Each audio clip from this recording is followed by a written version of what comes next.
বন্ধুরা বিড়ালটা মাংস নিয়ে আসছিল, বাস পাখিটি তাকে নদী পথে ফেলিয়ে দিল। এখন কাঁদতে কাঁদতে সে তার বাবার কাছে চলে গেল। বাবাটা অনেক স্পিডে পানি দিয়ে তাকে ধুয়ে পরিষ্কার করে মুছে দিল।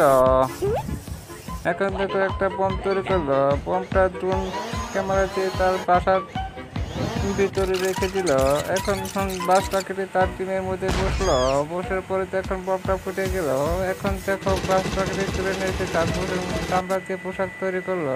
অনেক ডান্স করতেছে আনন্দের চলে। এখন অনেক মাছ মারবো। মাছ সে বোম ছেড়ে দিল। বোম ছেড়ে দিয়ে অনেকগুলো মাছ নিয়ে সে টলিট করে নিয়ে বাসায় চলে গেল। বাসায় চলে গিয়ে মাছগুলো ভেজে খাবে। তার বন্ধুকে ফোন করে ডেকে নিয়ে আসবে। বন্ধুরা এই ধরনের ভিডিও পেতে লাইক এন্ড সাবস্ক্রাইব করো।